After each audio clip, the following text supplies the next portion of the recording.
Welcome to another episode of the Tasting Bliss podcast. This is your host, Garn, with another episode. So today I have with me a return guest, Mr. Bikramdeep Singh.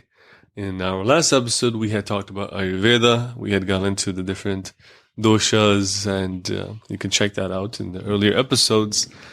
And today, we're just going to go with the flow. We have some topics and potential topics in mind, but let me just introduce Bikram. Bikram, how's it going? Hey, Karn. It's going good. Yeah. Good to be back. And talk about some good things today. Yep. So let's start off with what are some things you've been exploring as of late that might be a fit for this sort of podcast? Any sort of new books or movies or content you've been consuming? Yeah, a lot of stuff. Mm-hmm. Recently, I've been reading Gabor Maté, Mm. and just to tell you a little bit about him, he's a doctor. And all that crazy stuff you see on Instagram where people... What crazy stuff? It's not crazy to me. Where people will be like, oh, do you have a doctor's degree and you're saying all this stuff? Oh, okay. But he has a doctor's degree and he's saying all the crazy stuff. So, but yeah, all right. Some background, right? Okay. He's mainly dealt with addictions. Mm-hmm. And he spent like 12 years working in a hospital Mm-hmm. in the, I think, Vancouver East Side. So he's from Canada. Yeah, Mm-hmm. in Canada, yeah. Mm-hmm. And so he has a lot of books relating to like childhood trauma. And obviously he has a book on addiction. Mm-hmm. And he spent like 12 years in like an addiction hospital working with addicts. Mm-hmm. So just, and while reading his books, I see that he understands like a lot about this stuff, like on a deeper level, and he articulates it very well too. So what's controversial exactly? Why are people saying, "Oh, this is crazy stuff"? Or, yeah. So a lot of things. Mm-hmm. The first book of his I read is called "When the Body Says No." Okay. So Western medicine, they kind of have their own perceptions on disease, Mm-hmm. and the main thing that I took away from the book was that Western medicine says the mind and body are not connected. Okay. But then there's a whole group of like doctors and MDs and whatnot Mm. in the West who say that the mind and body are connected. Mm-hmm. Meaning, your traumas in life, the way you think about things, your thoughts, they're going to have an effect on your body. Okay. Because the mind and body are connected. Yeah. Very yeah. naturally. Right? And as we know, Eastern cultures, they understand this very well. Mm. Right? But so that's one of the big contention points where, Western medicine will say, oh, we don't understand the cause of this disease. Yeah. But then in that book, he does a great job of exploring what are the causes of certain diseases and how they relate to the mental aspect of life. Mm-hmm. So making a sort of deeper connection between disease and like mentality and trauma and things of the mind. Yep. Versus Western culture saying, oh no, like diseases are either just physical or you have your mental issues, and they're kind of two separate things. Exactly. Yep. That's the sort of premise that he's like going against, or he has things to kind of prove that. Like, what has he experienced that led him to sort of believe these sort of things?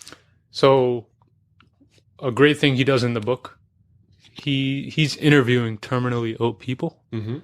and he's kind of drawing these common patterns of a person who, let's say, so for example, he talks about one type of personality, which is a person who can't say no. Mm. And he's essentially ignoring his own needs because people are asking him to do something and he's not able to say no, right? So like people-pleasing behavior. Yeah. Mm-hmm. And he correlates that to some disease. Okay. So he'll like, in the interview, in the book, he interviews like several people and they all have this common thing and they all have the common disease. I see. Right. So he's drawing these connections between mental and disease. So he's interviewing multiple people that have sort of similar disease and making this connection that they also have similar sort of behavioral patterns. Exactly, and sort of like mentality. Yep. And then, which is leading him to believe that these things are interconnected. Right. Exactly. Right? This sort of mentality is leading to some sort of physical sort of expression. Yep. Disease expression. Definitely. Yeah. That has gone unnoticed but there's something here that connects these things. Yep. That's it. Interesting. This kind of, for me, kind of points back to the Eastern spiritual traditions that say that we have these 7 different energy centers going through the body, and different energy centers can hold different emotions. And as those emotions build up within those areas, they can manifest as physical problems. Yep. So this is there in the meditative traditions in the East, but here you have someone who's a doctor in the West that is doing these studies and realizing these similar sort of realizations through the interviewing these clients, huh? Exactly. Yeah. Mm-hmm, Yeah. mm-hmm. So to kind of go deeper into that, like what else have you read in that book that, what was the book called?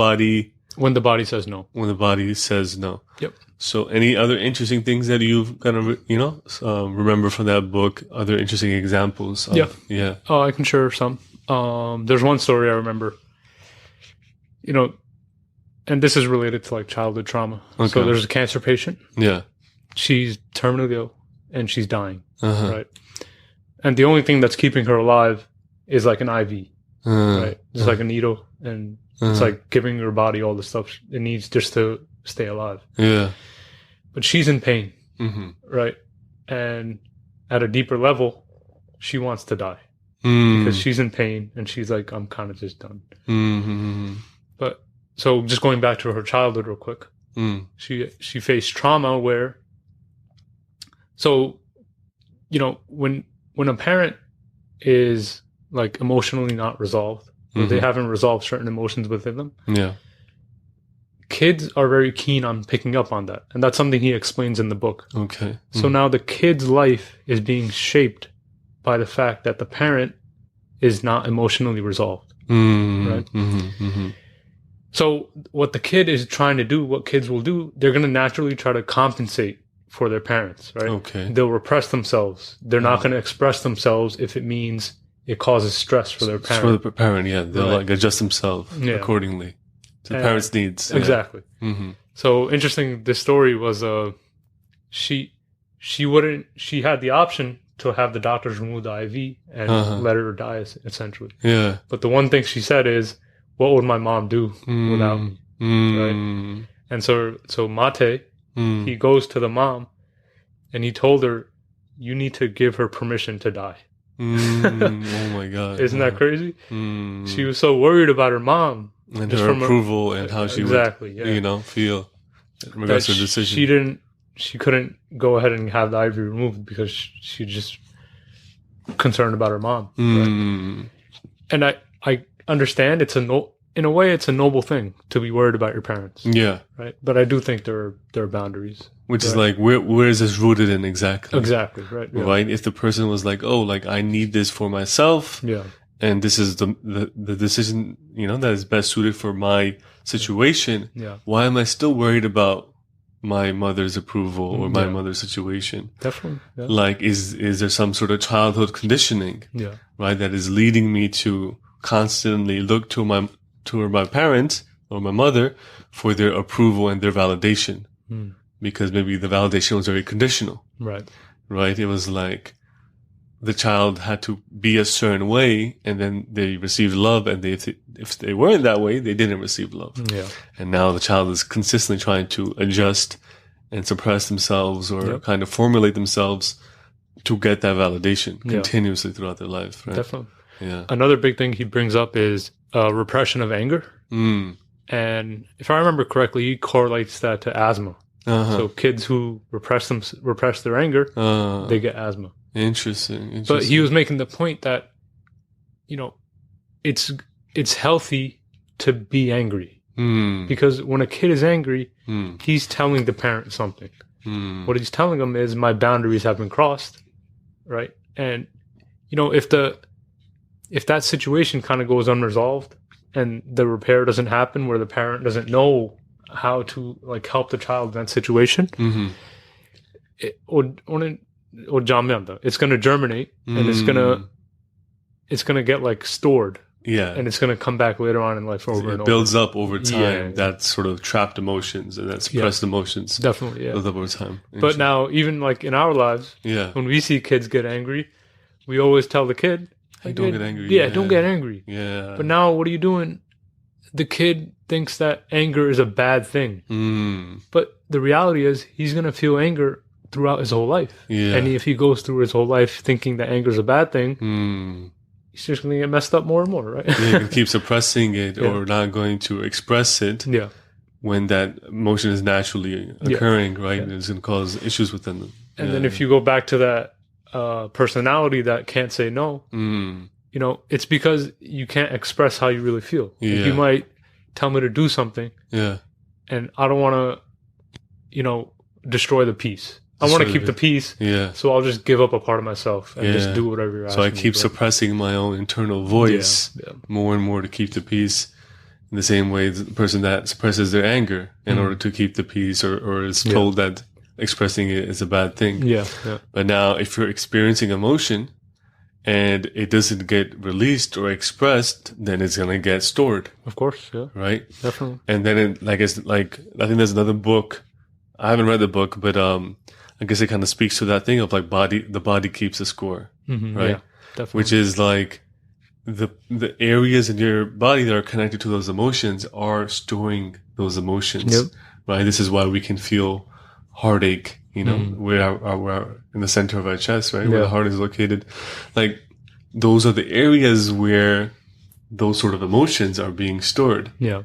And if we keep storing them, right? If we never kind of give them, like not crying, for example, right? We're like, oh, that's another thing we get conditioned. Hey, crying is a bad thing.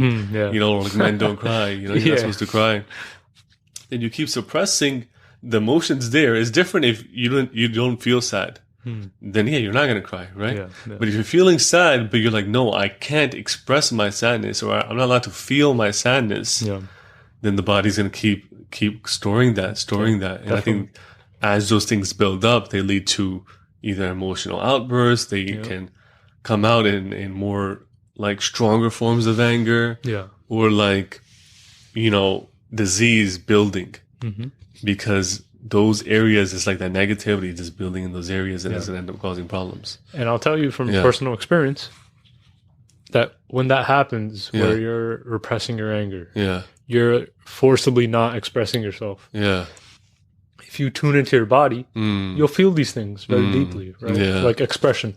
If I feel like I can't speak like my voice or express myself, you'll feel it in your throat. You know, you like common saying, frog in the throat. The frog in the throat, like you feel that, like that sort of blockage, definitely. You know, that something is kind of not flowing in that area. It's something kind of being held back. And it's those emotions, right, that is causing that to happen. Definitely. And it's like, once you get into that area of feeling your body, you'll feel these things like all throughout your body, like hands, feet, legs, arms, like torso, everywhere. As the sensitivity increases of those areas that are holding those emotions, you start feeling the smallest of things. Definitely. Or when someone says something to you, you'll feel that in your body. You'll feel that emotion and where it's located.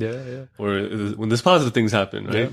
You know, you'll feel that joy in your heart. And I tell you, like the greatest bliss I've felt in my life is releasing emotions, because then that energy center is like clearing up, and you feel naturally like lighter and freer. You feel less encumbered. Versus suppressing, and then like you are actually suppressing yourself and making yourself in a way heavier.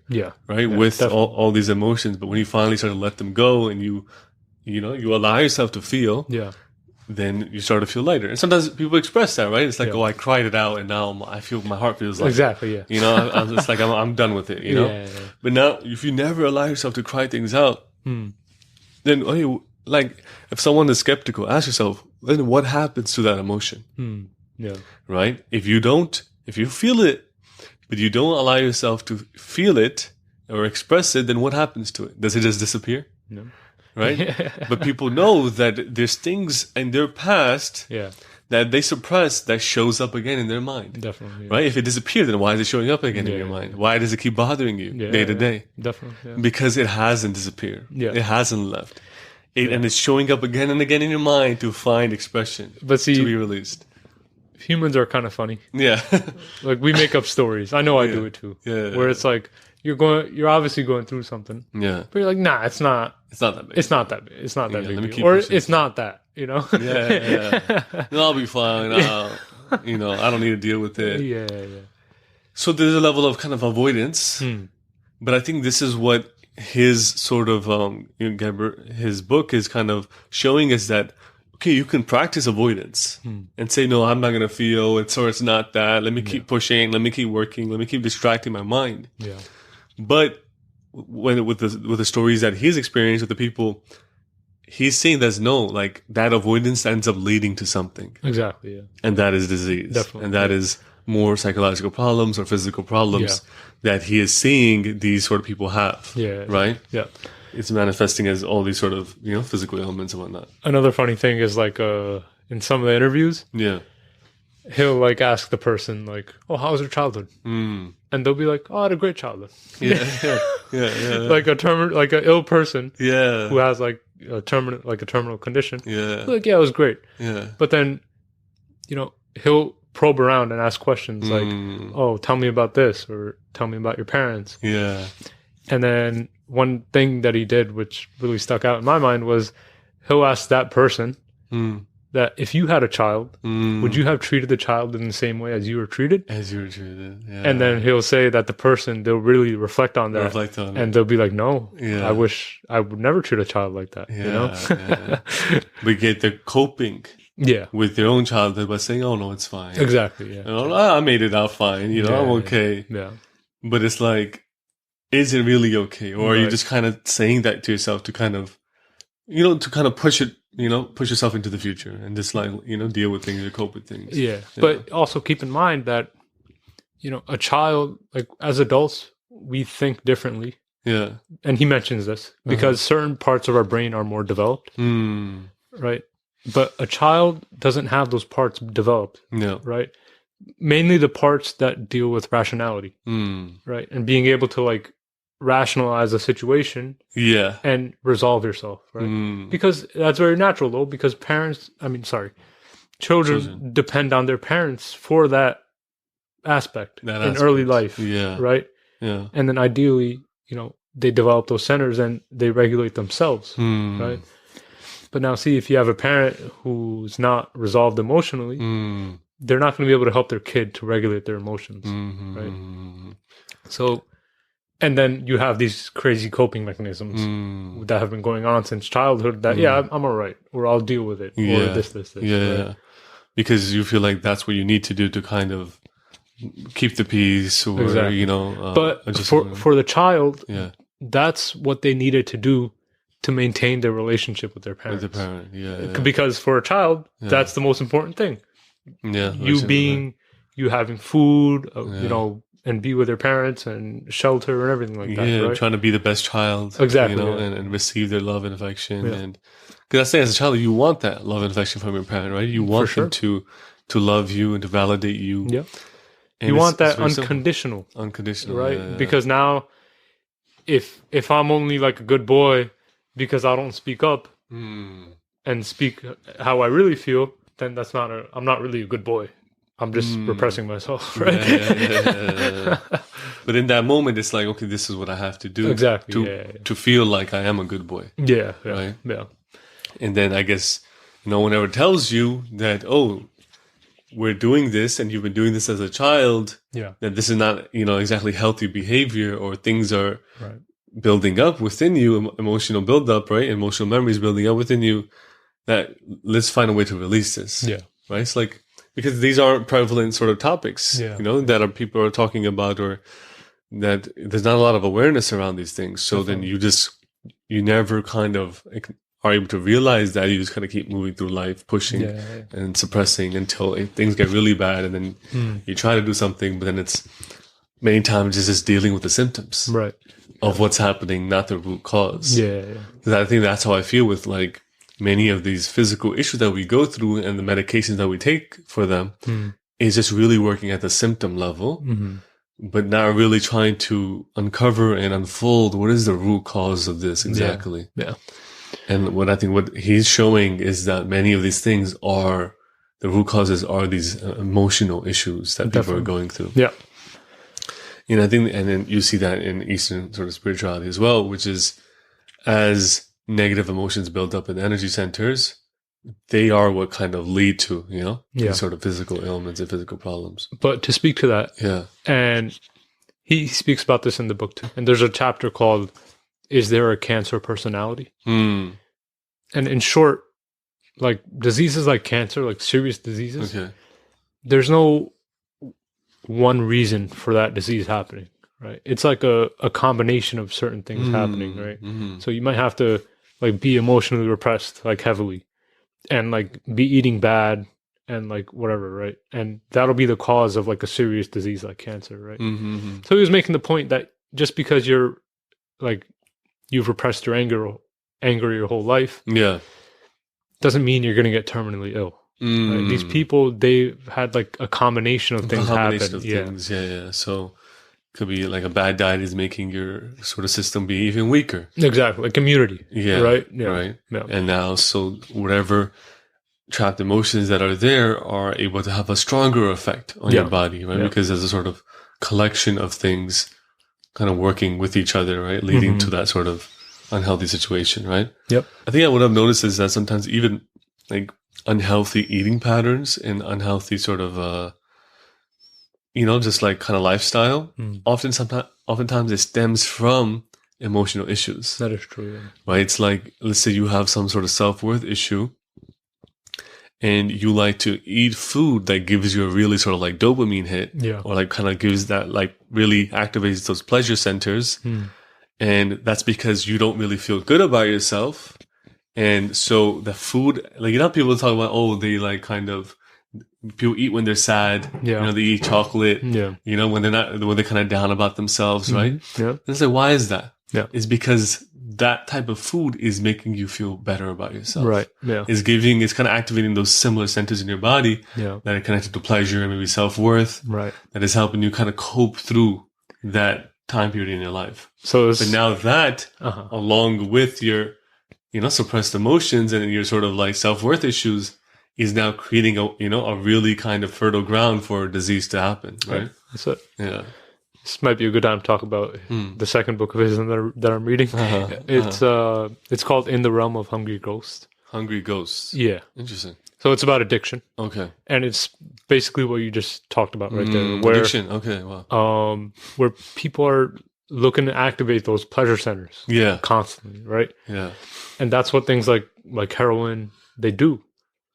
They're activating those centers in the brain that make you feel loved. Right?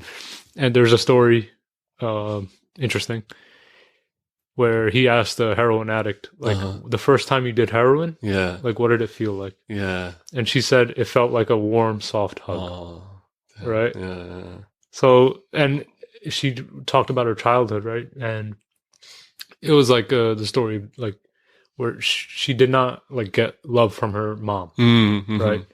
So she was getting that fulfillment from the heroin, right? But now it's like, it's such a destructive habit, and once your brain gets wired that way, it's like, it's not impossible, right, to reverse it, but you're like hooked, Your body gets addicted to that sort of, it has, there's a, I guess like physical sort of things that are happening in your body asking for that sort of substance again, along with the emotional desire for it, because it's not like your root issue is cleared up. Right. So you continue to feel like not good about yourself, and here's something that actually is making you feel loved. Yeah. Right? Like a warm embrace, then it's like, I'm not able to feel that anywhere else. Yeah. So why not go to there? But right? Keep going to there. And that leads to just a whole sort of, chaotic situation. But that really hit me.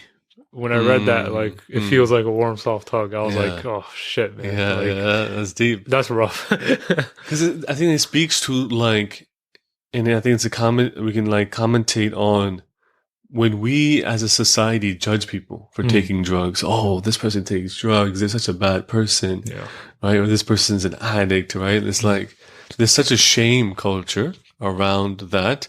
But then, like, what we're kind of uncovering right now is like, okay, why is it? Yeah. Why do they feel the need to become an addict? For sure. Or what is leading to them to addiction or drugs? Yeah. It's really like, what it's seen as like a lack of love. Yeah. you know, they didn't feel love growing up. So then it's like those people need our love and compassion, Yeah. not our judgment and shame. Yeah, for sure. You know, because in a way that's just making them feel even more, you know, like unworthy or, you know, like hurting the self-esteem even more, making them probably even more dependent on those things that we're, you know, shaming them or judging them for, right? He talks about that in the book too, where it's like, you know, like the war on drugs. Yeah. Right. And just these addicts, they're constantly targeted, right? They're like treated harshly by police. And like, you're not really healing people in that way by ostracizing them, essentially. Yeah, so throw them in jail cells, right? Like, where is the healing happening? Yeah, right? Definitely. But now he brings up very interesting points in the book. He says that addiction is on all like varying levels, right? Of course, you have your heavy addicts, you know, hard drug users, right? Yeah. But then, in a sense, we're all addicted to something. Yeah. We all have something. Yeah. Right? Also, yeah, like food. Yeah. Definitely. Sometimes, like all those things that kind of activate those pleasure centers. Yeah. Can become a form of addiction. Yeah. Right? Like video games, right? Yeah. Unhealthy, like, you know, like sugary foods, right? The example he gave in the book, his personal example, is that he loves buying music CDs, and like that would be his thing to get that pleasure center going. Just like spending the money, having the CD in hand. Yeah. But then he'll be like, I have CDs at home that they've been sitting on my shelf for like 10, 15 years. I've never listened to them. Yeah. It was just the thrill of buying it. And I felt the same way. Yeah. Like I have my stuff that I buy, and we all do. It's like, fuck yeah, I'm just gonna get this. Yeah. And I think we all have those things, especially when I remember sometimes like going through like something like emotionally challenging or like feeling not too good. I'm like, you know what? I need some Taco Bell right now. Yeah. You know, that's gonna make me feel good, right? I gotta take a good shit right now. The Taco Bell's gonna lead you there, huh? Yeah. Really let it out. But no, because it's like, I don't know what it was, you know, it's like the Taco Bell is like, you know it's gonna feel good eating it. Yeah. You know, you're gonna feel good in that moment. And it's just like, in this moment, I just need to feel better. Yeah. And let me just get some nice, good food. Definitely, bro. And just help me get me out of that state, right? But yeah, like people that love going on shopping sprees, right? Yeah. It's not, sometimes you don't need the clothing. Yeah, definitely. You don't need that, but there's a certain pleasure that you get out of just shopping and buying things and getting gifts or whatever. Yeah. And I think all these things are really talking about that same sort of, I guess, mechanism of like making yourself feel better or giving yourself that dopamine hit. Definitely. Right? And we might judge someone else because theirs is a bit more extreme or has been a bit more ostracized by society. Yeah. But these other sort of, you know, aspects of it or other ways that we do that are also in the same category. At a deeper level, we're dealing with the same issues. Yeah, we're dealing with the root cause. Right? It's just how damaged are you? You know? Like how much emotional trauma are you really holding on to where you need stronger things to manage it? Yeah. Maybe shopping isn't doing it for you. Yeah. You really don't feel good about yourself, so you need something stronger. Yeah. Right? I think the point is we're looking towards the external for internal validation. But it'll never work. Yeah, you know, because you have to look to the internal for your internal validation. That's the root, right? Yeah. The external stuff is only going to make you feel good for a certain period of time. Yeah. It's not going to heal you. Definitely, yeah. Right? It's not going to change the relationship that you have with yourself. Yeah. Or clear those, you know, traumas and conditioning that you've picked up. Yeah. It'll help you feel better in that moment. And sometimes, hey, like, understandably, we use it. Right? Because sometimes you don't know better or you are working on healing yourself, but you're not there yet and you just need to feel better in this moment. Right. Yeah. It's totally understandable. No judgment. You know what I mean? But I guess it's asking yourself, like, is this really, like, kind of going to help me transform or really kind of heal the situation where I can get out of this cycle of addiction? Yeah. And it could be the smaller level of addiction of these, you know, normal things that we think, oh, no, this is fine. Everybody does this. Yeah. Or these bigger levels of addiction, right? Yeah. He kind of touches on that, what you said right there, right? Like how to get to a point of stopping. Okay. And reversing it, right? Okay. And what I found interesting, he talks about the brain. Okay. And he says that the lower brain centers are kind of responsible for creating that desire to do something, right? whether it be like doing the hard drug or going on a shopping spree. Okay. But then the other part of the brain, the prefrontal cortex, like in the front where your third eye is, that part is responsible for the inhibition or like telling the mind that, okay, maybe I shouldn't do this. It basically says like in addicts, the part that creates the desire is very strong, but the inhibition part is very weak. It's weak. Interesting. So they'll have the desire, and we feel this too in our lives. Yeah. You have the desire, and you're like, I have to do this. It can't be any other way. I can't stop myself right now, no matter what. Right? So you're not able to inhibit it, while other people are able to do that in a stronger way. Yep. Interesting. Was he able to find any sort of correlation as to like why some people have that more or less, or is it just conditioning over time? I think it was there is an answer for that question. I don't know I don't remember the exact answer, but it's related to childhood development. I see. How the brain develops as a child. Right? Like, did your parents teach you to practice it? Right. Inhibition. If they did, that part of the brain will develop healthier. You know? I guess it's a similar thing, like how if we don't use certain muscles, they get weaker. Exactly. Yeah. Right. So if you don't use a certain part of your brain, or you're not taught that, right? It's gonna get weaker. Or if your trauma is so strong that you do continue to listen to it or follow it, and you never really stop yourself, then you're not gonna use that part of your brain, right? Exactly. Yeah. And I feel like it might also be connected to like an ancestry as well, right? If there's been certain issues in your family lineage, that maybe certain behaviors have been there, and that part of the brain has been getting weaker, I feel like maybe those things can carry on. I don't know, but I'm saying. I think there is some truth to that. Like if you read like Vedanta type stuff, they'll say that, you know, when a child is born, like how is their life influenced? And I think it was like, I can't remember the exact percents, but like 25% is like God. Your previous God, previous incarnation, and they're coming into this life and affecting you in a certain way. But I think the more powerful factor is like a child and how they're affected by their environment. Because children are essentially products of their environment. They're going to become completely what their environment is, right? It's just a very natural thing that happens, right? I feel like your karma might set you up for a certain environment, and then that environment really kind of, colors you in that sort of color. And Ayurvedically, everybody's body is different. Everybody has a different combination of elements. So of course that's going to affect you in certain ways, mentally and physically. Right. Depending on how your sort of nature is, or like what you've picked up from your past. Exactly. Sort of nature, right? That you are coming into this sort of family or societal situation. Right. Interesting. So does he talk about on ways that, how does he help people like through this, or is that being talked about at all? Like how some of these people are healing from this? Definitely. Well, I don't think he gives examples of people healing. But in that first book, When the Body Says No, there's a chapter at the end, which is the 7 A's of healing. I don't remember all of them, but but it's there in the book, and it's like acceptance, like just accepting your life situation. And it's a bunch of stuff that I don't remember.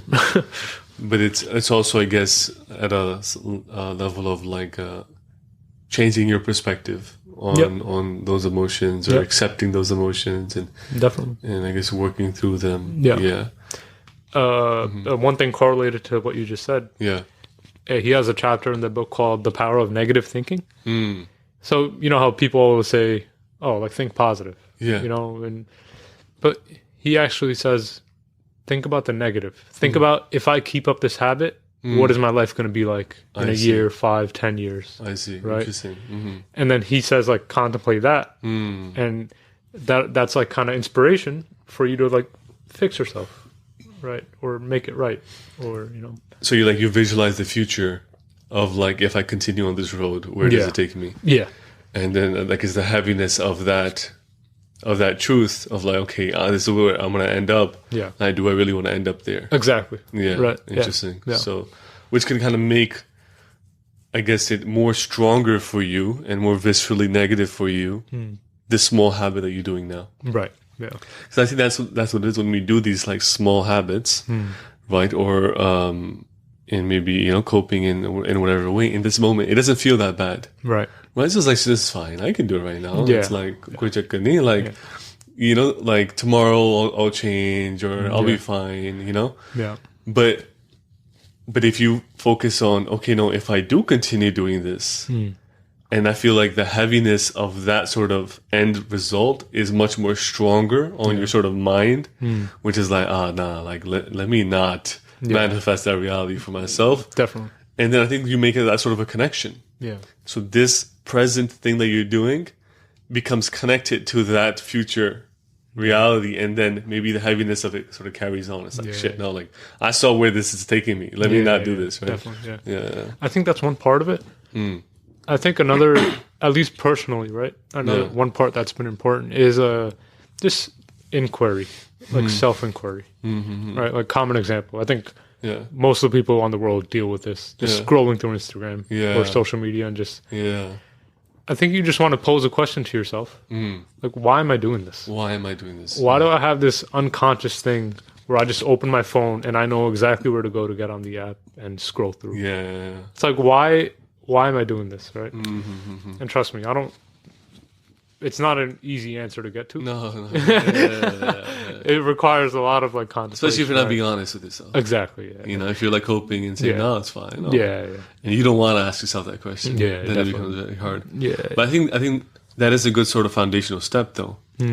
Look at what you're doing, and especially the things that maybe you don't fall in the healthy sort of category. Yeah.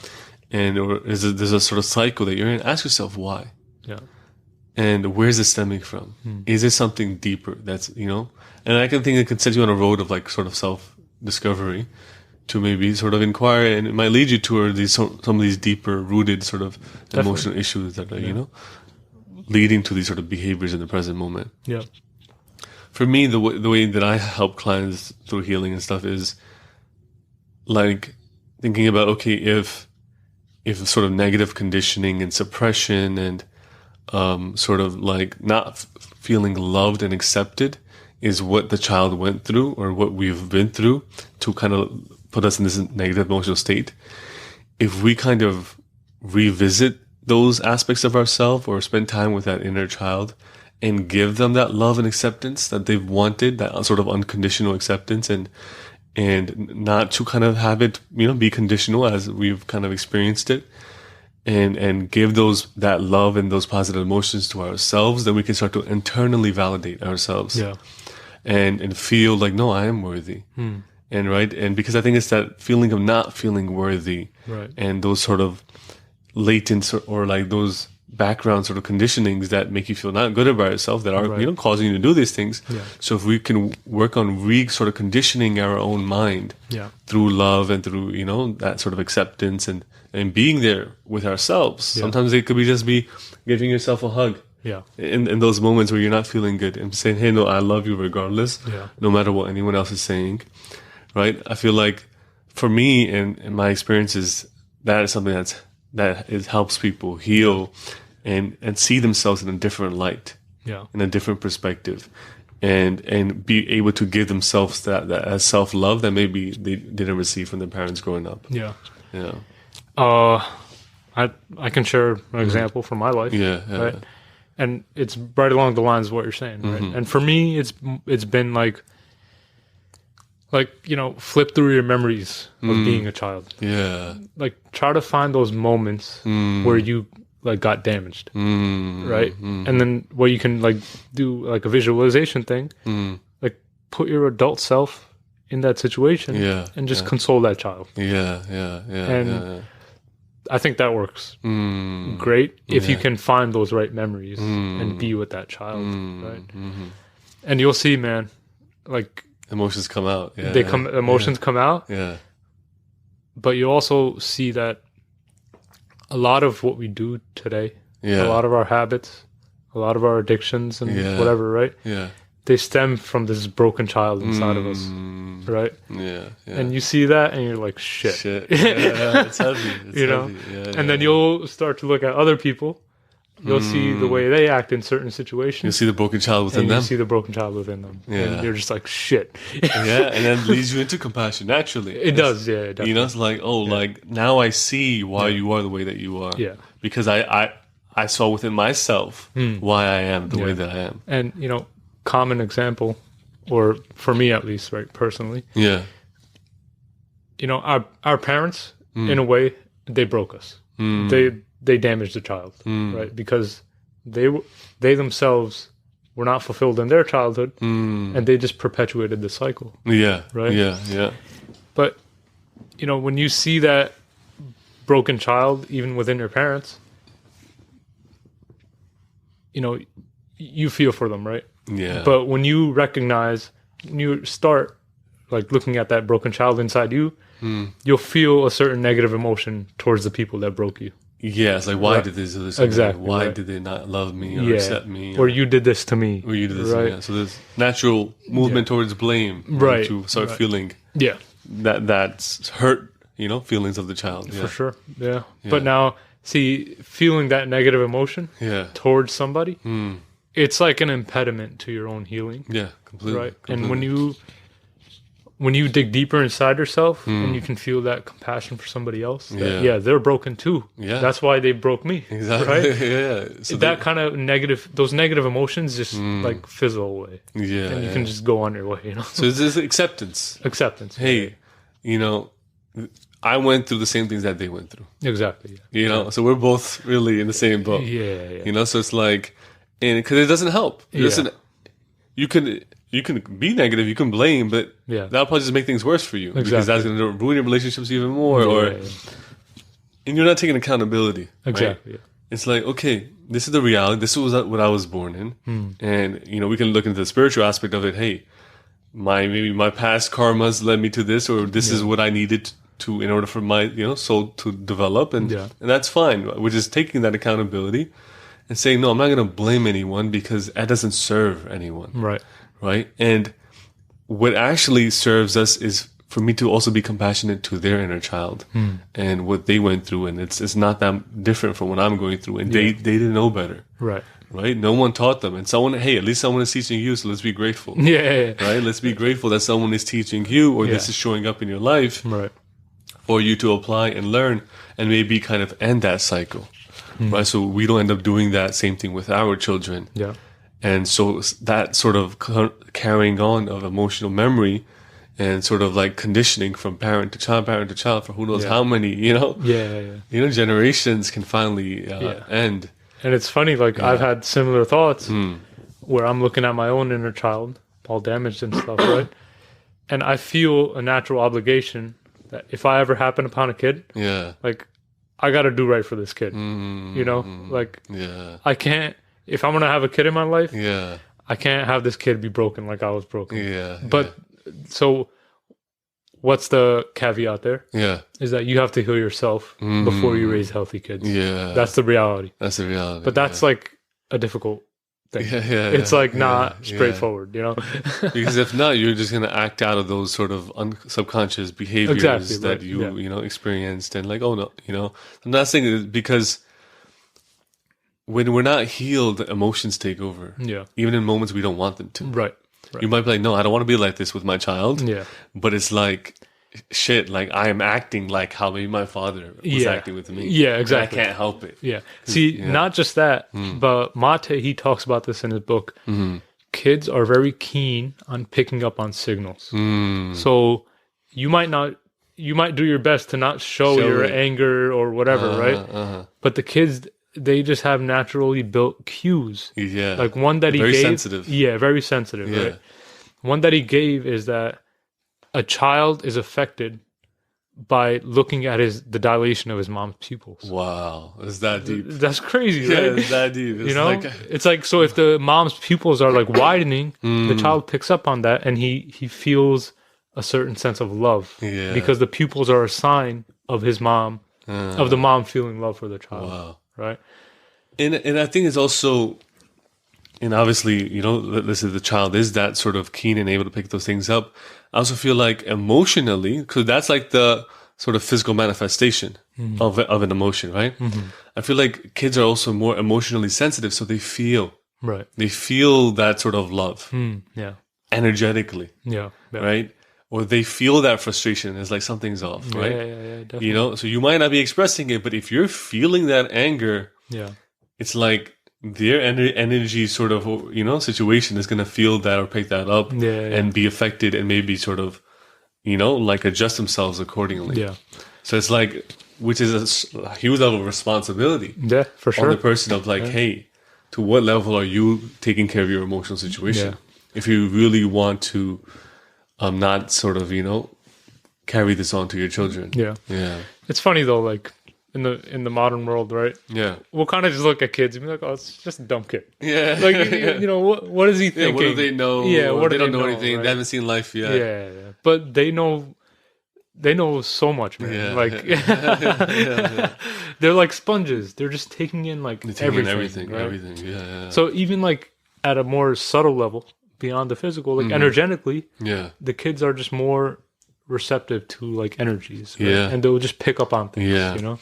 And they're also such a blank slate, right? Because they really haven't really formulated their identity, right? They're still trying to understand the world and who they are within the world, and so they're really formulating who they are depending on what you provide them, right?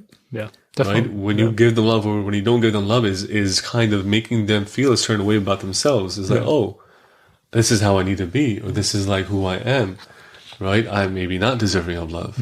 Right? Or maybe I am deserving of love if I act like this. Right. Or so this is who I have to be. And guess what? That forms identity. Exactly. Yeah. You know? Yeah, definitely. So there's such a sort of like clean slate of potentiality that we have to be careful of what emotion. And sometimes I also feel like I think we also have to be careful of like too much sort of control. Like I need to, you know, like because I think there's going to be some things that you're not going to be able to control. Of course, like that's just the reality. Yeah, because maybe you know their own sort of karmic situation is meant to play out in certain ways. Because sometimes I think I've heard of like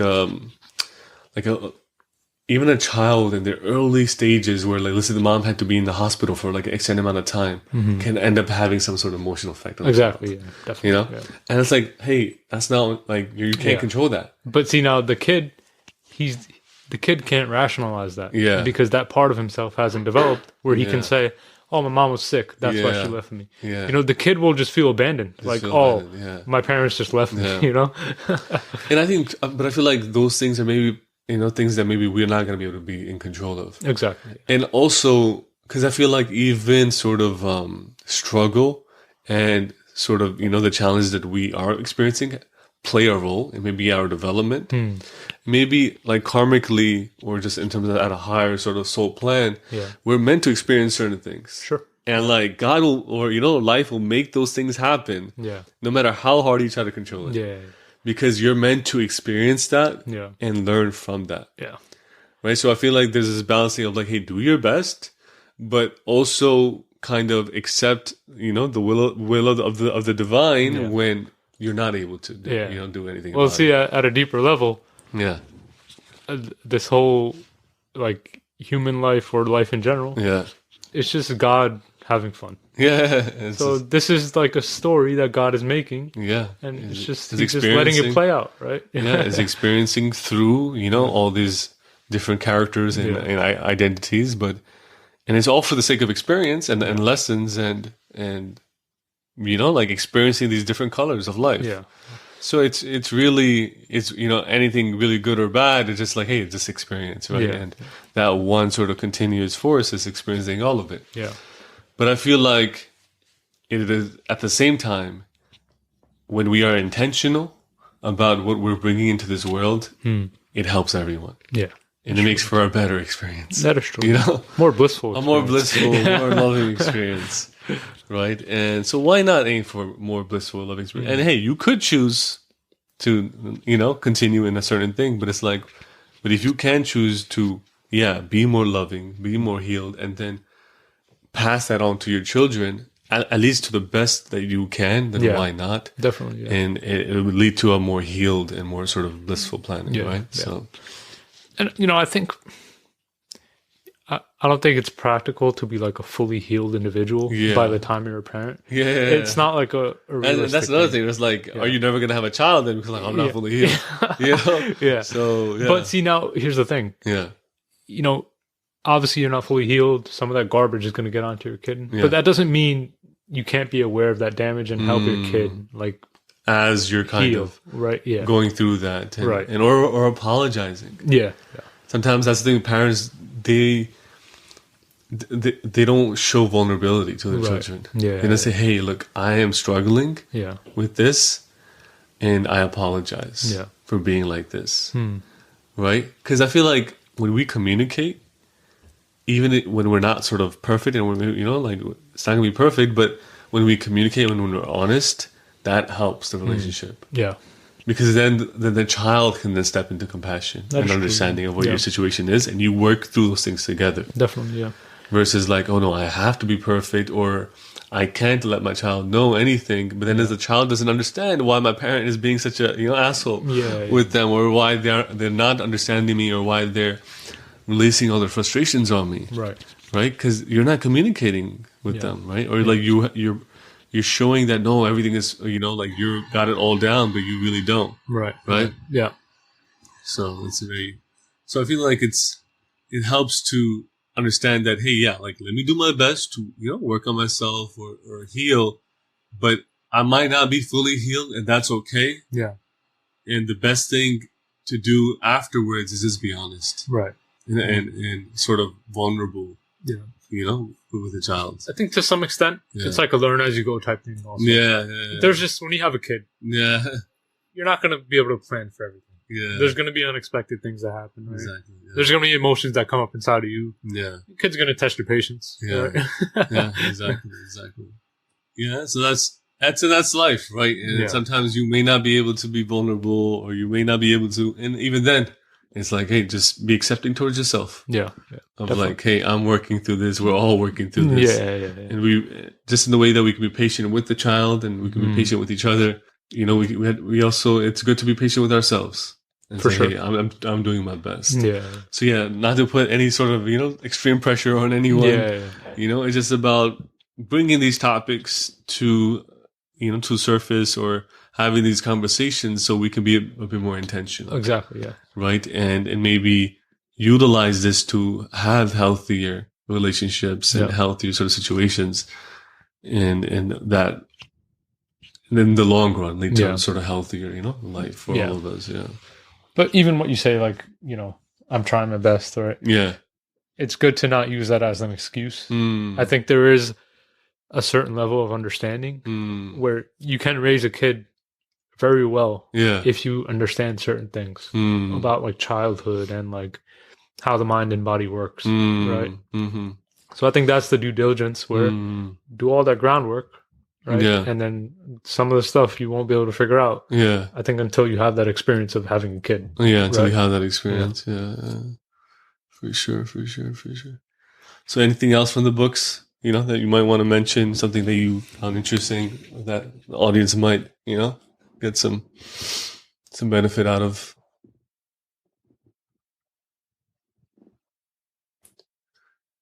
So the second book, the addiction book, what else does it go into in terms of? Yeah, I'm trying to think if there are any other stories that come up.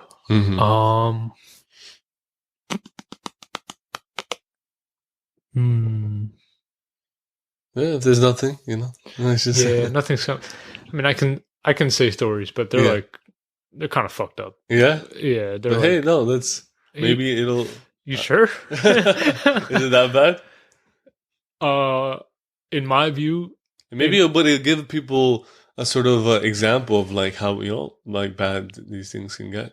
Okay. Yeah. There's one in my mind. Hey, right audience, now. Trigger or whatever warning. Yeah. Warning. Warning. Red alert. You might want to skip the next 3 minutes or so. Yeah. So there's this one girl who's like an addict. He's telling her story, right? Okay. It's funny. He was like, the girl told Mate that like, like my story's pretty messed up. You probably haven't heard anything like this. And he told her, like, I've been doing this for like 10 years. Like, I've pretty much heard it all. But then in the book he writes, like, when I heard her story, I was like, I had not heard it all. Yeah, It was like that yeah. bad. But basically, that girl's mom was like a drug addict. She had her as a child, but then she couldn't take care of the child, and Okay. she went to the grandmother. Right. Fast forward, the girl is a teenager, and she tells her grandma, like, I want to go look for my mom and like connect back with her. Right. Yeah. She has like $400 or $500 in her pocket. Yeah. She comes to that area of Vancouver. I think it's the downtown east side. Okay. I can't remember the exact name, but she finds her mom in like an addict's hotel where like addicts stay and stuff. And right when she sees her mom like injects her with like heroin. Her mom injects her with heroin. Yeah. Right when she sees because her mom's addicted, right? And right when she sees her, it's like she wasn't even her daughter. She just injects her with heroin. No, just randomly, just sees her and just... Yeah, because she wants her to fall in the cycle. She takes her money and then sells the girl to some dude. Damn. Just think about that, bro. You're like 14, 15 years old. So she was 14, 15 when she went I can't remember the exact age, but it was like teenager. And you find her mom all excited, and it's like shit. And this came up in my mind, and he says this in the book as well. It's like when you go through something like that, it's like, how do you not get traumatized? Of course. It's like, man. And now this, she was like 35 when she was telling that story. Damn. Yeah. And it's just like, damn, man. Yeah. Like, that's rough. That's so rough. Like, her mom was so addicted into that zone where she couldn't even, like, stop herself from messing up her daughter like that. Damn. She would just she sold her daughter just for, like, to keep getting high and buying drugs. Like, that's that's so rough. Like, it hurts you. The question is, like, how do you come back from that? Yeah. It's like, what do you have to do to like recover from all to reconcile that? You know, that's like shit, man. And what does he say in the book what that led her to? Like what she was experiencing because of that? It was mainly she was now just like addicted, like hardcore addicted. Yeah. Like always looking for a hit. You know? And so the author Gabor, he was working with her to kind of get over that addiction then? I think so, but he talks to people, right? But he also just prescribes them like methadone that helps with the addiction. And so I think, but he talks to them too to try to resolve it. Yeah. But he says it's like not as easy as just talking to somebody, you know? But I think he does try. Yeah. Or he did try when he was doing that, you know. So that was part of the addiction story, just kind of giving examples of the background of her, and how these things, how intense they can get. Yeah. To that level, which is crazy. Yeah, that's just like that's just wild, man. And which I think, I guess, it points to the importance of healing. Yeah, definitely. Yeah. Right, like. Yeah, we can kind of lose faith about hearing a story like that. It's like, you know, what do you do? Right? Yeah. But it still comes back to, okay, like her mother, we can judge her in whatever way, but she has trauma within herself that led her to those drugs and that led her to do that to her own daughter. Yeah. Right? Yeah. And so healing is the only way for us to really sort of, you know, get out of these sort of cycles. Yeah. Right, and clearing those traumas and clearing those emotions. Yeah, but because you don't know, right? Like how things are going to get affected. Right. Yeah. Or what state you might end up in. Yeah. Right, because if things get rough for you and you slip up one day. Yeah. And you use the support of something very strong like that. Yeah. Right, you don't know what's going to end up happening. Funny story from my personal collection. Yeah, repertoire of experiences. I was going into a coffee shop. Yeah. There's like a guy sitting in the corner, and he sees me like, "Oh, you're Sikh." Right? And I was like, "Yeah, I'm Sikh." And he's like talking to me about it. Yeah. And the guy, let me just paint a picture. He has like piercings everywhere. Nose, lips, ears. Yeah. Tattoos like everywhere, right? Yeah. Like all over his body. And I could tell, like when I saw him, like something was off, right? So I got my coffee, did what I needed to, and I kind of just sat next to him. And I was like, all right, I'm just going to talk to this guy. Yeah. And he started telling me that, yeah, he's like in recovery for like drugs, right? And I kind of had a dialogue with him, right? I was like, have you ever like asked yourself, like, why am I addicted? Like, what did you go through, right? And he got defensive. He was like, you're going past your boundaries. Like, you shouldn't talk about that stuff. And I was like, shit, my bad. Yeah. Right. But I told him, I tried to explain, like your freedom lies in going deep into these questions, like exploring yourself and these questions. And then I saw it on his face. Yeah. He was scared to death to do that. Really? Of that healing. Right. Damn. He was avoiding it in the conversation with me. He did not want to go there. He was like, if I dig any deeper, like I'm going to dig myself a grave. That's what he told me. So what you're saying sounds great, healing, but when you're in that position, and you've been through shit, you don't want to think about that shit. Yeah, you want to think you want to like avoid it. You want to avoid it, but the irony is, the more you avoid it, the stronger it has its hold on you. The stronger it has its hold on you. And the bigger it gets. Yeah. Yeah. And like, and that fear is understandable. Yeah. Because there's this sort of feeling of like, hey, these emotions are bothering me so much. If I start to explore them more, what if they actually dig a grave for me? Exactly. Right? What if they completely take over? Yeah. Right? And it's definitely understandable, right? Because those emotions are not pleasant, and they want to make you do negative things, so you don't want to go down that road, right? Yeah. Because like the mental scripts that they're feeding you and whatnot. Yeah.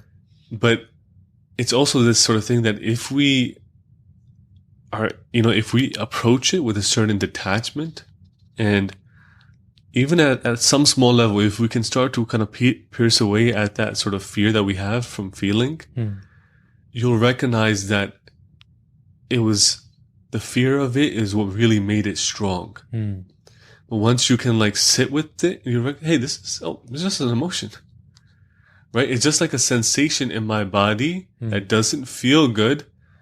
And the mental scripts are, like very negative. But if you can just, with a certain level of watchfulness and awareness, and say, okay, there's anxiety in my stomach, and this is acknowledge, hey, okay, this is just a feeling. Yeah. Is this a feeling that's happening in my stomach, or this is a feeling here? And that's all it really is. And I can create a whole story around it. Yeah. But that will make it stronger and have a bigger hold on me versus, okay, let me just sort of at some small level start to acknowledge it. What is this? Yeah. And do I really need to be scared of it? And can I sit with it without it overtaking me? Yeah. Because once you start learning to sit with those emotions, the fear does start to go away. Yeah. It starts to dissipate because it's like, oh, it's just an emotion. Yeah. And I can, with a certain level of detachment, I can sit with these things and move through them, actually feel them get less and less. Because I think that's another thing is we think it's never going to end. Yeah. Right? We think once I start feeling my emotions, it's going to be like this never-ending dark tunnel that just takes me to complete negativity. But what I want to offer the audience is there's only a finite amount of emotional memory that you're holding on to. And when you start to sort of chip away at it, it actually starts to dissipate and it gets less and less. This is why someone can feel like their heart is lighter when they cry things out. If it was never ending, you would never stop crying. Yeah. Right? Yeah. But sometimes you cry and it's like, okay, now I kind of feel lighter. Yeah. Why? Because there's a finite amount that you're feeling at that time that you allowed yourself to feel and move through. Because people could say that same thing about crying. Oh, I'm not going to cry. What if I never stop crying? Right. What if that creates this whole level of negativity within me and I'm never able to get out of it? But that's fear. Yeah. Right? But once you actually allow yourself with some level of self-control, allow yourself to feel and move through that emotion, you'll acknowledge that it does get less. And you don't need to necessarily let those, mental scripts take over if you're just kind of allowing yourself to feel what's there. Yeah. Because, like you said, if you don't, the irony is it has a stronger hold on you. Yeah. Yeah. And you never really recover. Yeah. You're just coping for the rest of your life. Right? Can we explore that, what you said? Go ahead. because I'll tell you from personal experience, right? There are moments where I've been like, damn, I feel like crying right now. Yeah. But I just can't get it out. Yeah. You know? Yeah. So it's like, I know you talked about it. Yeah. But maybe a little more on that. So I think what happens is when we condition ourselves to suppress emotion, like let's say grief, for example, that conditioning makes it harder for the emotion to kind of come out, right? Because it's like every time you were about to cry, you're like, no, I'm not gonna cry. I'm gonna hold it in. So it's like you, right? Like that thing starts to get really sort of starts to sink in terms of your conditioning and your mindset, right? So I feel like the best thing that we can do is, even if you don't start crying right away, so whatever you are feeling when that sort of feeling starts to come up, just let yourself feel just whatever little there is to feel. And today, so you might just be feeling a little bit, but once you sort of let yourself feel it in that moment, you start to open that gate back up again. And then slowly, it starts to pour out. Slowly, that rigidness around the heart starts to get weaker by you directing that awareness and attention to that area and allowing yourself to feel whatever it is that's coming up. Yeah. And then you'll notice that it might be harder, but then as you start to just feel whatever it is, that heart wall gets weaker and weaker, and then, it'll start to pour out. And you can obviously use the help of things like meditation or different healing practices to kind of open up that heart kind of sort of center. Like I've done sort of, like practices with people where it was a practice where they sort of have that heart wall, and you kind of like find ways to like kind of direct more energy to that sort of area. So the heart wall gets weaker, and then that sort of grief starts to kind of pour out a bit more. But in terms of if you're just within yourself, if you're doing it, it's just whatever there is, allow yourself to feel it. Yeah. And then you can use the help of different, healing modalities to kind of accelerate that sort of process to allow the heart to open back up. Yeah. Right. And then you'll notice as the heart starts to open back up with whatever practice, meditative, yoga, there's many different things that can, allow that sort of energetic flow to increase in that area. And then as the energetic flow increases, you'll notice, the crying starts to happen. But also in terms of the other way, focus on things that are love-centered. Sometimes you'll notice like a person is like sitting at some like, some wonderful like, heart-evoking sort of scenery or sort of, like experiencing something, and they start to cry. So why do you start to cry? Because that sort of energy of that moment and of that experience is feeding energy to your heart center, and then whatever sort of latent emotions that are there are starting to come out. So you can do things that are sort of love-centered to get your heart to start to become a bit more sort of soft and a little bit more vulnerable to open up as the energy flow increases there. Interesting. Yeah. But that's an interesting point where you say that emotions will come up, because I've like felt those negative emotions come up, and it kind of feels like, oh, this shouldn't be happening. Like, or I've done something wrong. But it seems like you're saying that's not always the case, right? No. It's because if something emotional is coming up within you, that just means there's some emotional memory from your sort of past or something that you're holding on to that is just kind of making its way out. I see. Yeah. And it could happen in a very positive moment, right? It's just because that gateway is opening. Yeah. Right? Because it's like the opposite is where you're not feeling positive or negative because there's such a strong heart wall, right? So when people have very strong heart walls, they might be very logical. Yeah. And they're not really feeling much. They're not feeling a lot of joy. They're not feeling much sadness either. Yeah. Right? So they're kind of disconnected from the emotions. Yeah. But once you start connecting back to the emotions, even if it's like from like a positive experience or positive emotions, that allows a sort of emotional body for your sensitivity to the emotional body to get kind of reactivated. And then even the sort of built up emotions can find expression again. Yeah. And because that's like, if there's a heart wall, nothing's kind of getting out. Right. But if that sort of wall starts to get weaker, then the things that are built up can kind of, pour out. Yeah. Yeah. He talks about that in the book too, Mm. where there's one story where, there's like a girl Yeah. and she was just being sexually abused Mm. by her stepfather Lord, in her own household. Damn, yeah. And he was going over that scenario and he was saying that children can reach a point where they just turn off their emotions. And they don't feel anything because what they're going through is like terrible. Yeah. Right? So that was a case where she shut off everything, turn off her emotions, and don't feel anything. Because think about it. You're being abused like that by someone in the family. Yeah. You can't say anything because that affects your security. Yeah. Right? Yeah. So you're like, as a kid, you're trying to like balance all these things, and it's just like, it's so traumatic that like your awareness just like either just like disassociates from your body. Yeah. Sometimes I think like I've heard stories where people like are just like they almost feel like disconnected from their body because it was so traumatic. Yeah. And like your body, is the body's like defense mechanism to that sort of large level of trauma. Is like I have to disconnect from this. I can't feel this anymore. Yeah. Or like you emotionally just disconnected. You're not feeling any emotions. And here's the thing, right? In that moment of time, that probably worked for you to survive further. Yeah, it's survival. At the end of the day, your body's like, I need to survive. Yeah. Right? But see, now when you get older and you're out of that situation, of course it's difficult, right? Yeah. You have to learn to open that wall back up, right? Yeah. The gateway, right? Because it's like now you've survived that. Yeah. But if you want to live a sort of blissful or fulfilling life, you need to kind of uncondition those survival coping mechanisms. Yeah. Because now you're not just in a state of trying to survive. Right. You're trying to live a better life. Yeah. And have healthy relationships. Yeah.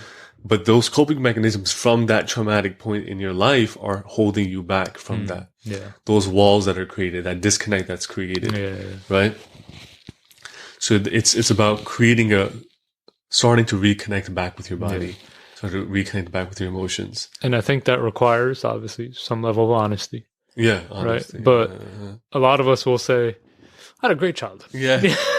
Nothing was wrong, right? Yeah. But I think 9 times out of 10, if you just dig a little further, you'll find we're all dealing with something. Yeah, we're all dealing with something. And it could be, it might not be even like, you might experience something like maybe your relationship with your parents was very good, but maybe with your older siblings, something there. Definitely, or you were getting bullied, in school, or your teacher was a certain thing, and you might have trauma from that. Yeah, definitely. Right, so it's not just parental either; it's just emotional memory that's unprocessed. Right. And it could be from a variety of events. Yeah, definitely. Right, so it could be your teacher, it could be your parents, your friends, it could be your breakup. And I think it's helpful to understand that like life is multifaceted.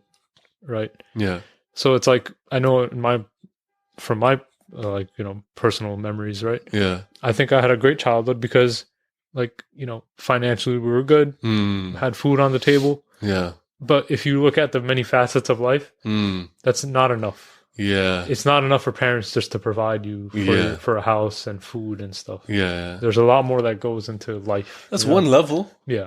But if we talk about an important level, right? Yeah, it's an important level.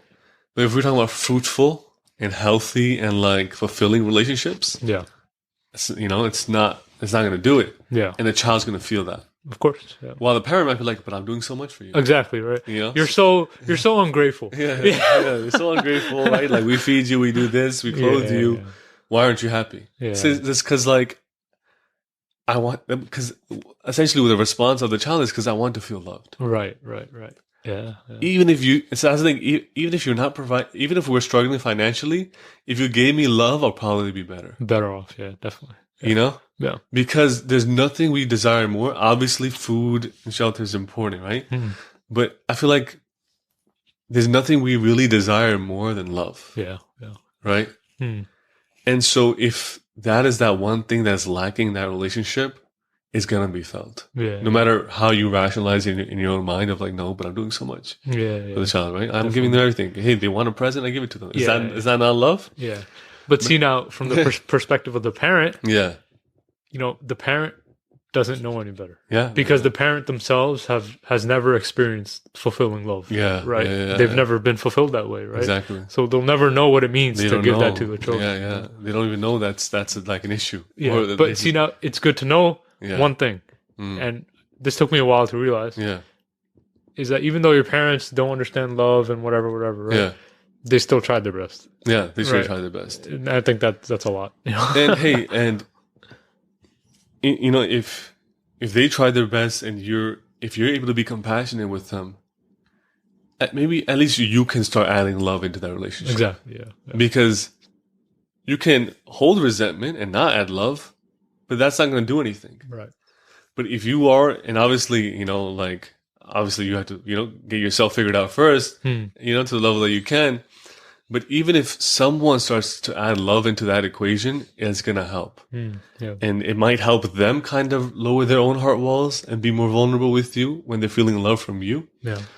And start to share and maybe be open to hearing things and healing from things. But it's like love is that sort of ultimate sort of mixture into the equation that starts to mend these, hurt or broken relationships. Because the lack of it, there's no sort of uniting that's going to happen. Right. There's no sort of like reformation that's going to happen because now, okay, yeah, they were angry with their parents for how they were, and now you're angry with your parents, and like, what's changing? Yeah. Right. And you want them to change, but it's like, if they don't know and they don't have that, they're not really going to, like, it's hard to expect someone to change. And so what's best is not to expect them to change, it's for you to just give love. Right. And if they change with that, amazing. If not, hey, at least you are becoming more loving being, right? Yeah. And I think, that's like a lesson that I've learned the hard way too, is that, you can't really change people. Yeah. Change only happens through like a true desire. Yeah. Right. Yeah. You can't instill that true desire. Maybe you can help somebody get there. Yeah. But you're not going to be able to do that work for anybody. No. Yeah. But love helps clear that fog. Right? Yeah. So you can't force someone to start to think a certain way or start to, have that desire to change. But you can help lower the smog in their aura and their energy by adding that love into the atmosphere. Yeah. So if you really want to help, your sort of like pressure or sort of like, hey, you're not like this, I want you to be like that, that's not really going to help. Yeah. But what is going to help them maybe see some clarity and see some light is love. Yeah. Because think about it. I read this somewhere a while ago. I can't remember where. But let's say you want to instill that love for somebody. Yeah. That needing for somebody else to be a certain way, that's a negative emotion. Yeah. Or not a negative emotion. That's like a not a good thing to do because you're putting an expectation on somebody else for them to be loving. And you're feeling dependent upon them because you want to feel a certain way. Exactly, right? Yeah. So it's really showing that there's something within you that is lacking. Yeah. You're not internally validated. Yeah. That's why you want them to change. Right. Yeah. Right? Yeah. You want them to be a different way because you want to feel love from them. Yeah. Because it's making you feel not worthy or not validated, and you want their validation. So that's really why you want them to change. But see, now it's like it's an interesting dynamic, right? Because naturally, from parents, as kids, we expect that level of love. No, for sure. Right? It's like a very natural thing. So naturally, as adults, we kind of look to our parents to try to like help them out and fix them as an effort to fix ourselves, right? But definitely, because it's like, they're my parents, and you see it. Especially if you see it from other parents and stuff, right? It's like, if they can be that way, why can't they be that way with me? Yeah. If they can be this way with my sibling, why can't they do that with me? Right? So it's like, definitely, but that's just the reality of what you're going through. This is your story. Yeah. In this story, it's like Cinderella having like a not so loving mother-in-law. Hey, that's her story. Yeah. And that's what she's meant to go through for whatever lesson. That's the catalyst that's going to be for her to kind of choose her heart and grow in her own way. So instead of, because jealousy is normal, because you're like, why? Why is it that I'm going through this and someone else isn't? Right. But hey, I feel like it just helps when you just be like, hey, this is my story, Right. right? And maybe this is what I need at this point in time of my sort of own internal or spiritual development. Yeah. And so let me accept it. Yeah. And let me like be as loving and accepting within this. Yeah. Yeah. Because maybe that is the lesson for you. Right. Maybe for that other person, their lesson is something else Yeah, in that yeah. incarnation. Definitely. Right? Yeah. Maybe like they, you know, that's not something they're working on yet. Maybe Right. in the next lifetime, they might have to go through Yeah, that. Who yeah. knows, right? But it's like, it doesn't help Yeah. to be like, why me? It's more so like, okay, this is happening for me. Yeah. This is happening for my growth. Yeah.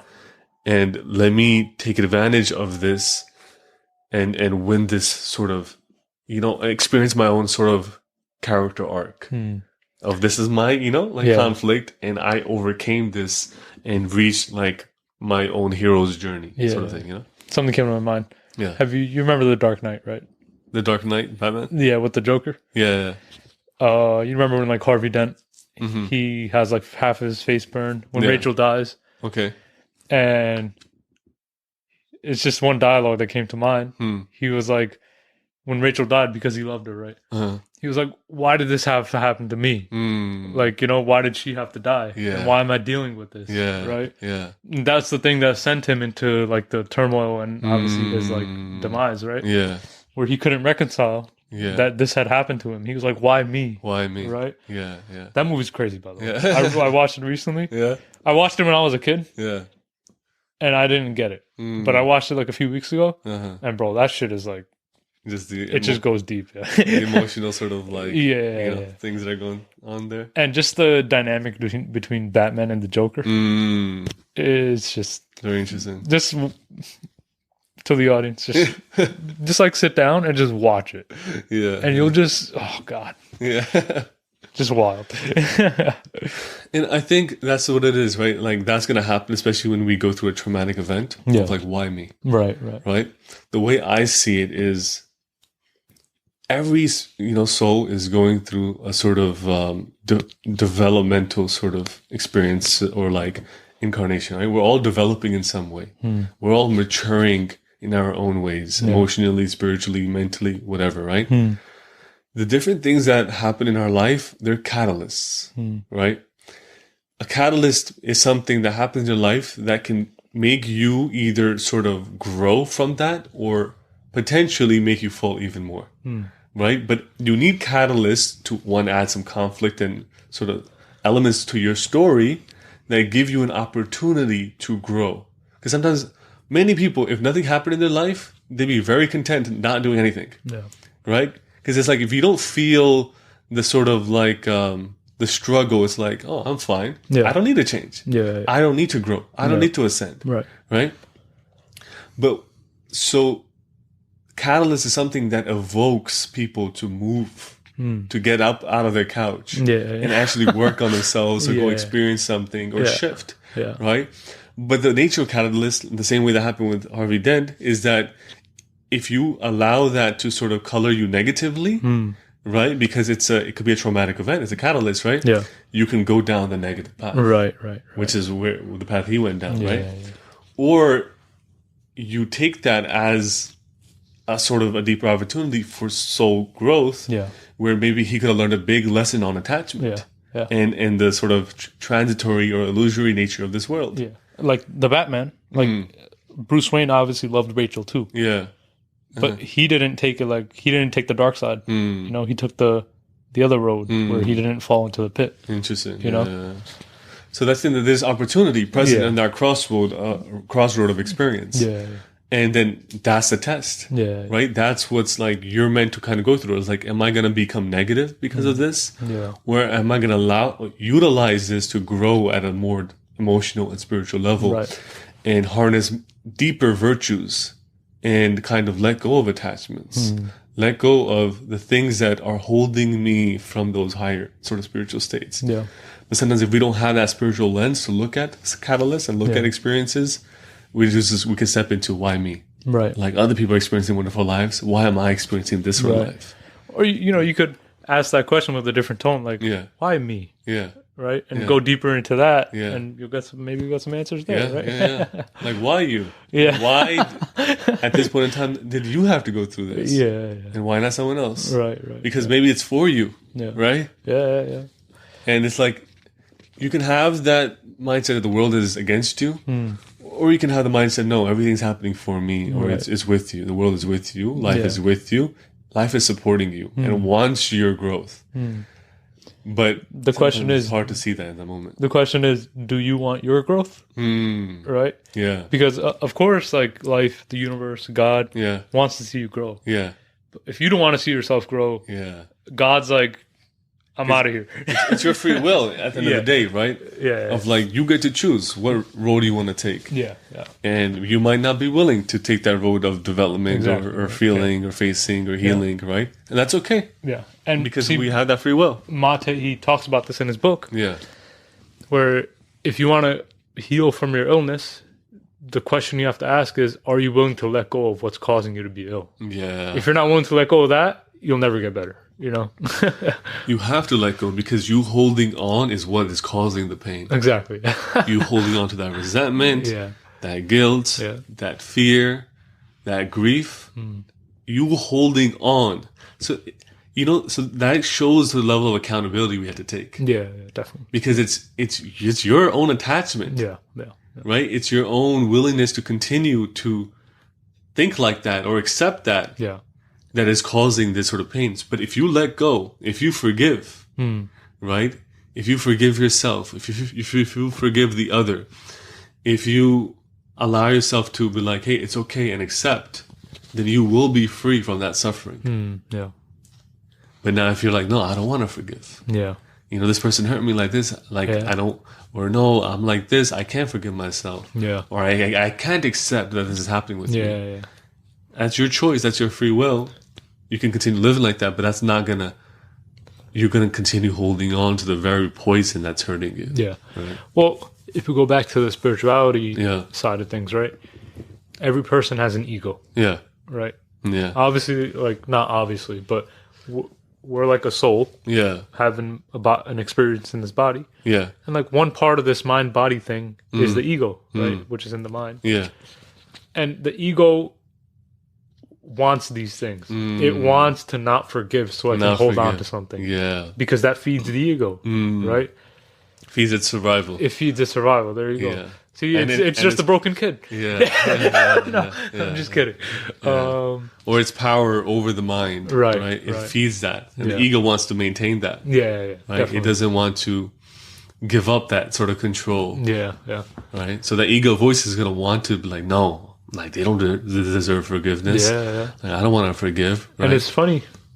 You can notice these things playing out in your mind. Where... Those voices. There you go. Yeah.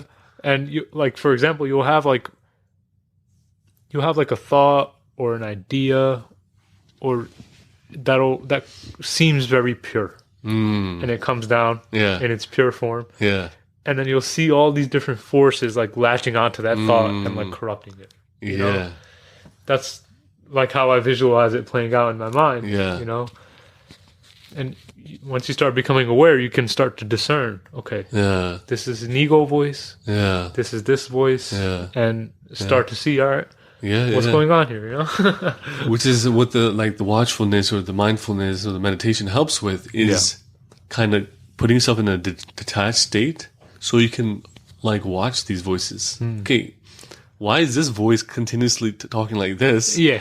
And what is this other voice that's there that's like not talking like that? Yeah. Right? Because that's what it is. Both voices are there. Yeah. So that's which is another amazing thing that the creator has put is that you're never really alone. Yeah. Because that voice of conscious and positivity is always with you. The voice of the heart, the voice of the soul is always with you.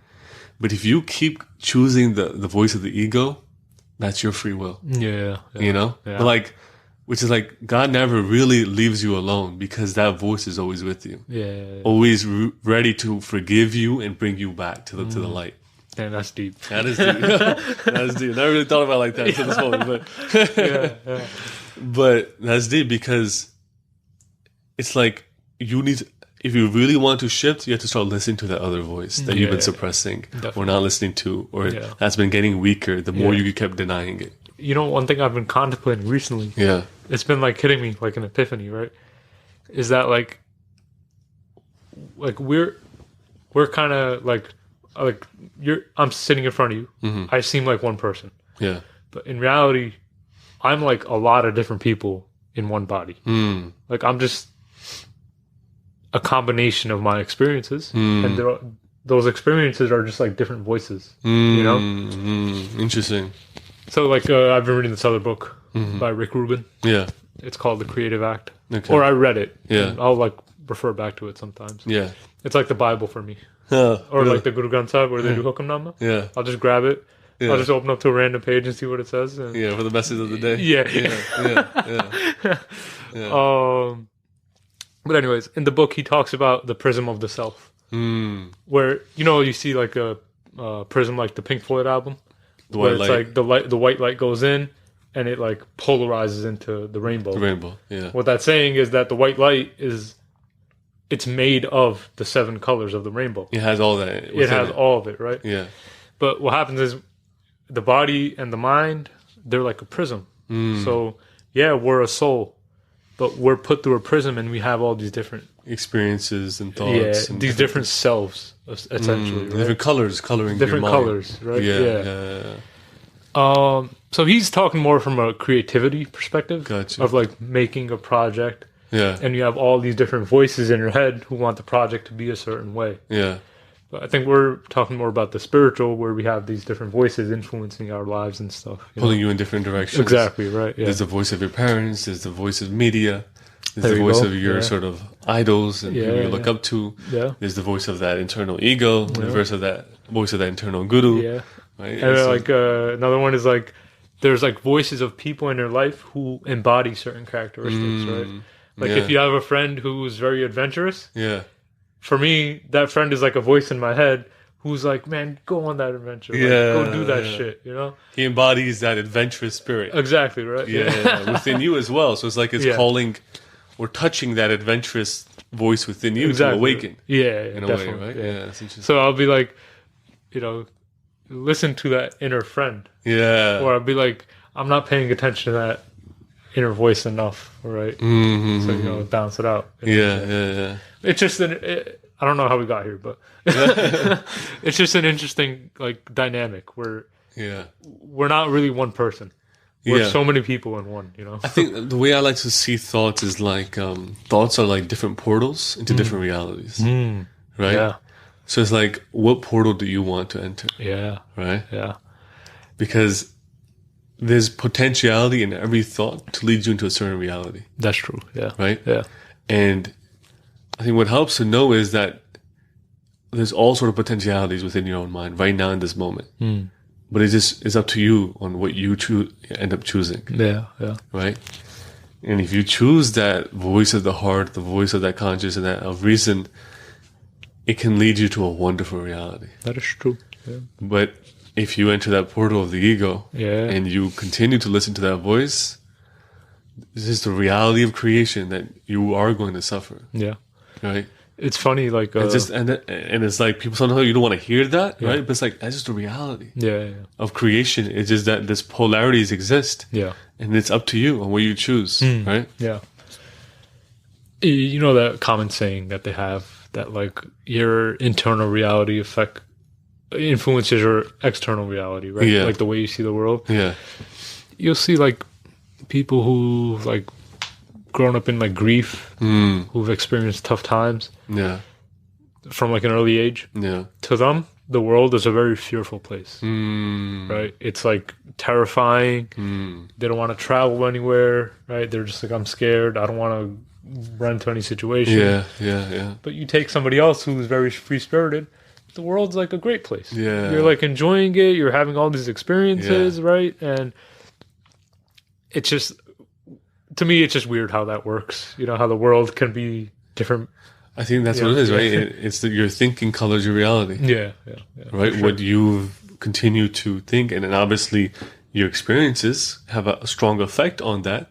But whatever you continue to think is going to provide a certain lens to you on how you look at reality. Yeah. Because a person could be at a beach worried about like a breakup that just happened and not taking in the water, the sun, right? Just the breeze of that moment, of that wonderful, creation of nature.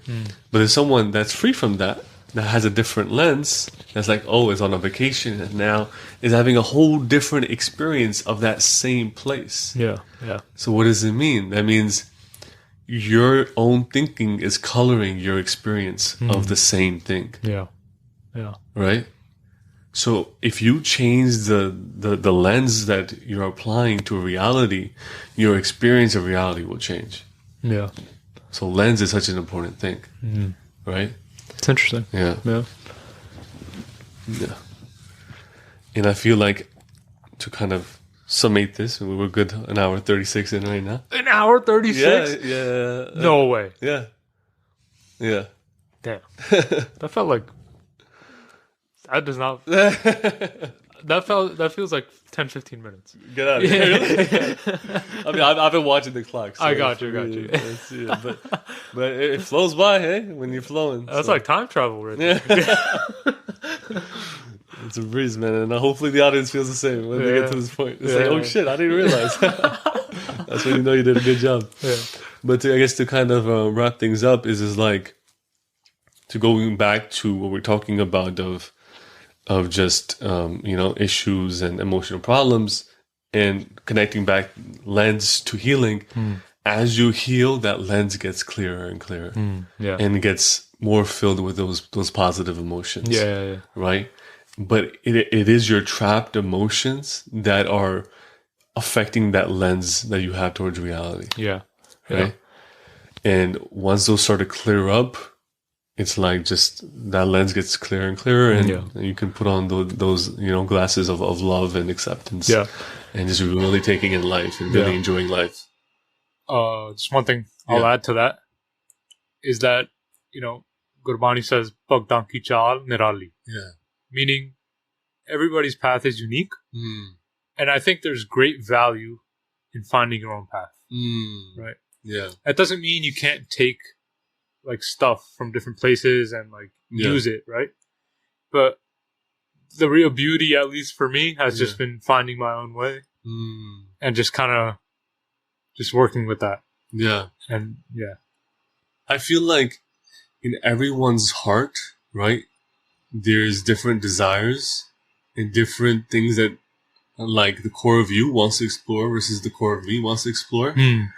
And the more that we listen to that inner voice of the heart of the spirit, like you will tread on your own unique path. And you will find fulfillment. Definitely. There. But if you listen to the voices of the world, of society, and people projecting their own sort of thinking onto you, or their own sort of mentality onto you, or you listen to the voices of fear within you and whatever, guilt and shame, then you're not going to feel the fulfillment, and you might live a life that isn't authentic to you. It might be an imitation of other people or what other people want from you. But I think that's what it is. You have this, unique voice within you it's continuously serving you, but you have to learn to listen to it. Definitely. And as you listen to it, you will find your own fulfillment, because it is the voice of the heart. Right. And that's where you find your fulfillment, is by listening to your heart. Yeah, for sure, man. It's beautiful. Yeah, that's awesome. I bet some audience members are crying right now. Yeah. Because when you speak from the heart, it reaches the heart. Yeah, that's true. Yeah. And as the heart well opens, tears start to flow. That's cute. It's beautiful, and I hope the audience is enjoying this, deep and wonderful conversation that we've been having. And any final words, Mix? No, I think my final words. It's enough. Just remember to have some fun too. Yeah, have fun on your journey. Have fun. You obviously have a destination. Yeah. But it doesn't mean you can't enjoy the journey and see the sights a little bit, on your own internal journey. I mean, yeah. Don't go out traveling trying to fix your shit. No, I'm just joking. Definitely enjoy this wonderful, beautiful journey that you're on, and there's gonna be lessons that come from it. And I think overall, having a sort of kind of curious and wondrous sort of mindset helps with everything. Instead of being very serious, I need to heal, like life is tough, or this is, and because that's the lens again that you're applying. So it's like you can enjoy it, enjoy the healing journey, enjoy the suffering, enjoy the beauty and pain, and you can really feel love in every moment, and wonder in every moment. You know. Some more final words. Okay. But go ahead. That curiosity you mentioned, just look at kids. So it's a great way to tap into your inner child. Just be curious about things. Yeah. Because kids, they're curious like all the time. Yeah. Like I have a nephew at home, right? Of course, you know. And the moment he wakes up, he's just at it. The curiosity is there. He's just like going wherever and whenever, right? So definitely tapping into that childlike spirit. Yeah, it helps. It helps, you know, being free-spirited. And it adds play. It adds wonder to your life. Yeah. I think that's what is one of the biggest things that we can learn from kids is no one is living life like they're living life. Right? No matter how successful you are, no matter what you have going on in your life or whatever, how many people know you. Yeah. No one is living life like kids live life. Right? With their sense of, and why is that? Because their hearts are open. Their hearts are flowing. And all of that wonder, play, curiosity, joy is all coming from those innocent, pure hearts. Yeah, definitely. And so the more we open our hearts and allow that sort of spirit to be alive, and we learn to play through this, experience of life. And I think that's when all of us, no matter what our sort of financial situation is, we can enjoy life. Yeah, for sure. Because it doesn't cost money. Yeah. It's free to be curious. It costs time and healing sometimes, you know. But there's no real cost to be wondrous, to be joyful, to have an open heart, and that brings the most, sense of fulfillment and like nothing else does. Yeah, so. And over time as adults, we've lost that sense of like innocence and wonder and curiosity. Because we pick up emotional traumas, right? We pick up all these things that haven't been processed, and the heart wall keeps getting stronger. It gets heavier and heavier, right? It's heavier and heavier. So, beautiful things to end the conversation on, putting the emphasis on play, the heart, love, and joy. And I hope the audience enjoyed this conversation. Thank you, Bix, once again for coming on this podcast to give a pleasure. Nice, deep and detailed conversation on this crazy experience of life that we're going on, right? This roller coaster of emotional experiences, and hopefully giving people some light and some, shared experiences to help people along their own journeys, and maybe add some love and light into their lives, right? So thank you, audience, once again, and take care. God bless. Bye-bye.